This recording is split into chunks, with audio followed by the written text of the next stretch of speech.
Ya, assalamualaikum warahmatullahi wabarakatuh. Salam sejahtera untuk kita semuanya. Ketemu lagi bersama kami channel mekanik di sini, channel yang membahas tentang keluhan seputar roda 2 ya. Kali ini ada keluhan dari NMAX lama ya, dimana customer mengeluhkan ya, di lantai itu ada netes oli setiap pagi. Nah, jadi customer terkesan ada kekhawatiran dimana takutnya memang ada oli mesin atau oli gearbox yang bocor ya, sehingga beliau langsung menyerahkan kepada kita untuk penanganan kasus ini. Awal kita periksa bagian CVT, kita coba bongkar, tapi untuk bagian CVT tidak ada kebocoran yang signifikan ya, hanya sebatas rembes saja di bagian seal crank as. Untuk bagian seal crank bagian CVT atau bagian gearbox itu ini ada rembes juga sedikit, tapi tidak signifikan, tidak sampai ngalir di sini ya. Jadi tidak ada potensi untuk oli sampai netes. Nah, tapi di sini ternyata masih ada sumber lain ternyata ya teman-teman. Nah, di sini kita coba pastikan, kita periksa ya. Setelah kita berbagai aspek ya, terutama bagian dalam CVT, bagian seal crank as sampai seal bagian gearbox juga kita coba periksa, dan itu memang tidak ada potensi untuk sampai oli sampai netes ya, hanya sebatas rembes saja, dan memang itu juga harus kita coba ganti. Nah, ini untuk keluhan ini atau istilahnya oli netes di lantai itu ternyata muncul dari bagian suspensi ya teman-teman ya. Nah, ini suspensinya ternyata sudah rusak, sudah bocor ya. Ini ya seal yang munculnya ini dari sini, dari seal yang atas, dari seal bagian shock absorbernya ya, dari sini. Jadi olinya sudah luber kemana-mana karena sealnya yang sudah bocor, atau as dari suspensinya ini as shock absorbernya sudah baret biasanya ya. Nah, di sini kita bisa pastikan dan kita bisa informasikan ke pemilik kendaraannya bahwasannya untuk di bagian mesin jangan terlalu khawatir, karena memang tidak ada kebocoran yang signifikan atau yang kebocoran yang parah di bagian engine. Nah, ini ternyata kebocorannya di luar engine, jadi kebocorannya itu sumbernya dari bagian suspensi atau shock breaker, karena memang ketidaktahuan pemilik ya, atau istilahnya customer, dan memang fokusnya hanya fokus di bidangnya saja. Jadi untuk bagian teknis di bagian kendaraan atau kuda besinya, mereka selalu menyerahkan istilahnya mempercayakan ke bengkel maupun bengkel dimanapun, pasti lebih disarankan atau istilahnya lebih dipercayakan. Nah, ini kita sampaikan ke pemiliknya bahwasannya yang bocor itu bukan dari engine, tapi dari suspensi atau dari shock absorber yang sudah rusak bagian sealnya atau bagian asnya, sehingga ada muncul kebocoran.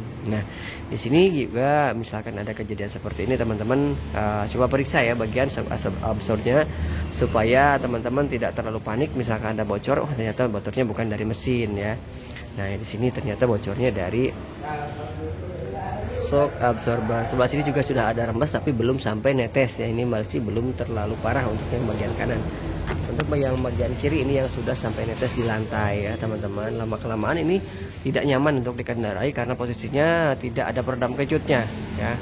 Jadi fungsi dari suspensi atau absorbernya itu hilang. Jadi posisi tidak ada peredam kejut, posisi motor ngayun ya.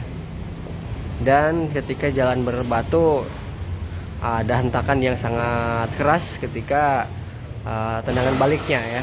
Jadi posisinya ini kita sarankan kepada pemilik kendaraan, jika memang ingin merawat atau istilahnya ingin masa pakai untuk suspensi lebih awet, itu kita sarankan ya, kita informasikan agar ketika motor habis dipakai hujan atau dipakai aktivitas apapun, selalu dibersihkan ya untuk bagian absorber yang tengah ini ya. Nah, di sini ya teman-teman, silahkan dibersihkan atau istilahnya dibilas dengan air supaya tidak ada debu yang menempel atau istilahnya terkontaminasi, ada kerikil-kerikil kecil, karena disitulah kemunculan adanya cepat rusaknya bagian seal ataupun dari bagian as ini ya. Jadi teman-teman, ini kita informasikan saja supaya teman-teman bisa menghemat ya untuk masa pakai dari suspensi ya. Istilahnya kita hanya mencegah saja, untuk istilahnya lama dan tidaknya yang minimal kita sudah berusaha, dan kalaupun memang kita sudah berusaha semaksimal mungkin, biasanya sih tidak mengkhianati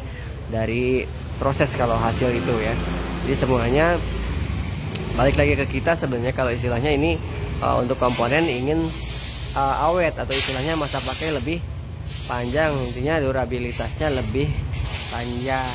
Intinya kita harus benar-benar rawat ya, harus maintenance.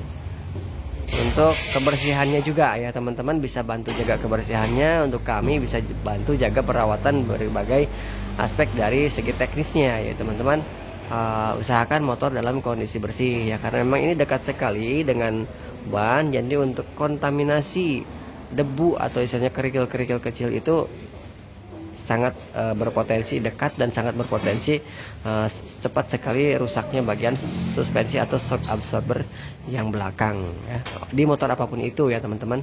Ini tips saja, disarankan untuk selalu bersih saja.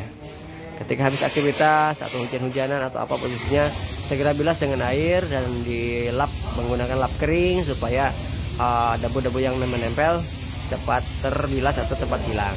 Jadi tidak ada kerikil yang tergerus oleh seal dan gesekan antara as shock absorber ya. Oke, itu saja tips atau istilahnya informasi yang bisa kita sampaikan terkait ada suspensi yang bocor supaya durabilitas dari part tersebut lama, yaitu tipsnya. Mudah-mudahan bermanfaat, mudah-mudahan bisa menjadi acuan teman-teman dalam merawat atau menjaga kondisi shock absorber Anda. Akhir kata, wassalamualaikum warahmatullahi wabarakatuh. Sampai jumpa lagi di video kami yang selanjutnya.